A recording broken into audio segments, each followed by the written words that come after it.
Magandang araw po sa inyo mga manonood. Kamusta po kayo? Ako po si Jake at ngayon po ay nais kong magbahagi sa inyo ng aking mga natutunan sa pag-aalaga ng mga succulents. Para po sa mga bagong plantitos at plantitas dyan na gustong mag-alaga ng succulents, huwag po tayong ma-excite na iripat sila.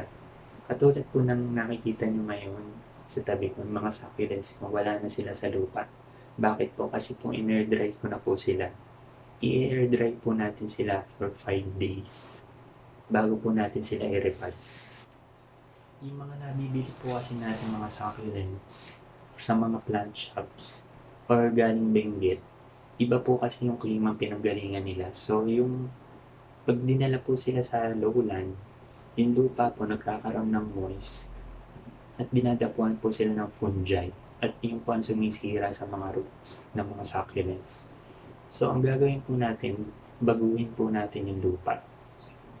Sa pagtanggal po natin ng lupa, pwede na rin po natin i-trim yung mga roots. Okay lang po yun. Para po ma-encourage din natin ng new growth ng leaves, yung mga succulents. So, pag hinugasan po natin sila, hugasan po natin sila sa running water at gumamit po tayo ng toothbrush para linis na linis yung bawat parte ng roots ng succulents. Then, air dry po natin sila for 5 days. Pagkalipas po ng 5 araw, pwede na po natin silang itanim sa wakas. Sa pagpili po ng paso, ang may re-recommenda ko po ay itong terracotta o glazed ceramic pots with drainage holes po. Importante po yun. Bago po kayo pumili ng lupa, isipin niyo na po kung saan niyo po ilalagay yung mga succulents. Kung sa shaded area po ba or sa bright direct light. Kasi po kung sa shaded area, ang piliin niyo pong lupa ay itong soilless potting mix. Kung sa bright direct light naman po, dapat po maraming soil yung potting mix. Pero po sa bright direct light, gumaganda yung mga succulents. Kapag nai-stress sila, nagiging makulay sila. Pero magkakaiba po sila ng requirements, depende po sa varieties. Kaya mas maganda po i-research nyo na rin po kung ano yung mga succulents nyo, yung mga requirements nila. Meron po kasi yung iba nagtatribe sa full sun, merong hindi. At ngayon po ay gagawa ko ng succulent arrangement using this glazed ceramic pot. Ang una po natin gawin ay lagyan po muna natin ng fiberglass tape. Ito po yung mga ginagamit sa drywall construction.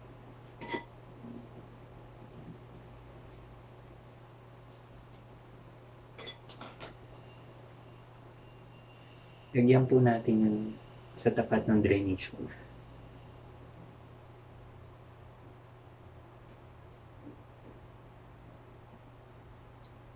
So, ang gagamitin ko pong lupa ay itong soilless potting mix. Yung iba po nilalagyan pa ng rocks sa ilalim para po sigurado mag-drain agad yung soil. Saka para magkaroon siya ng mga air pockets. Pero ako po, hindi ko na po lalagyan kasi po may cues na po itong soilless potting mix.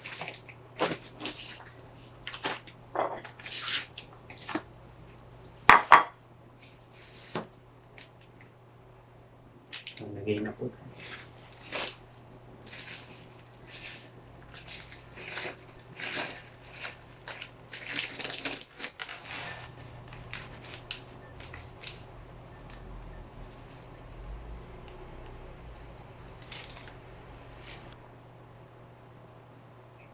So, ang una po natin ilalagay ay yung trailer o yung magbibigay ng height sa arrangement.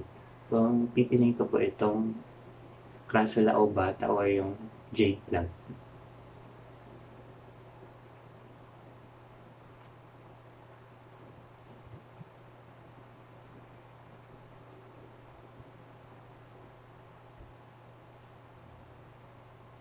Then, dagdag po tayo ng potting mix.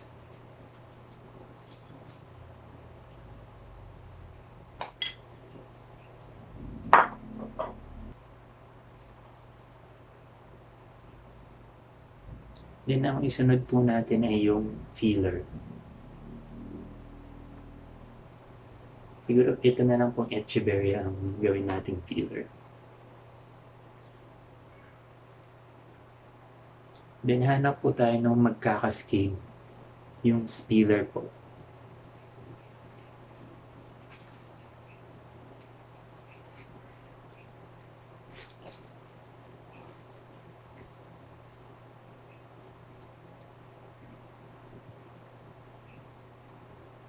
Ito po, bagay po.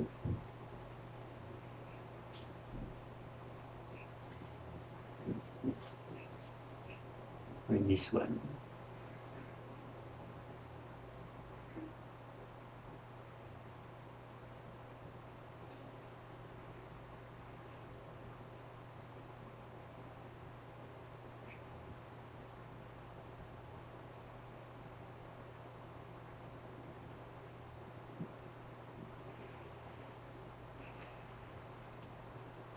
Then mag-add pa po tayo sa kabila ng mga succulents.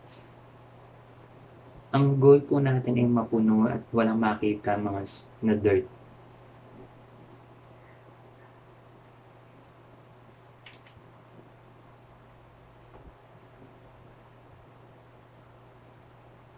Mag-add pa po tayo ng isa pang filler.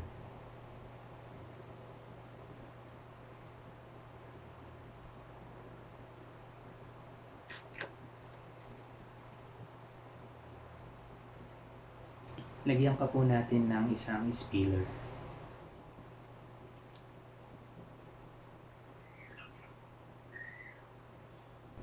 Ito na po ang aking natapos na succulent arrangement. Gumawa pa po ako ng isa. Huwag po muna natin silang diligan. Yung dahon po magsasabi sa inyo kung dapat na silang diligan kapag nakikita nyo na po na luminipis na. Good luck po sa mga gusto mag-alaga ng mga succulents. Sana po ma-enjoy nyo sila ng matagal.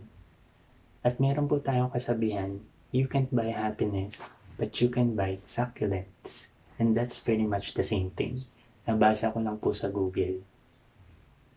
At kung nagustuhan nyo po ang aking video, humihiling po ako sa inyo na mag-subscribe at i-hit ang notification bell para masubaybayan nyo ang aking mga susunod na uploads. Maraming salamat po.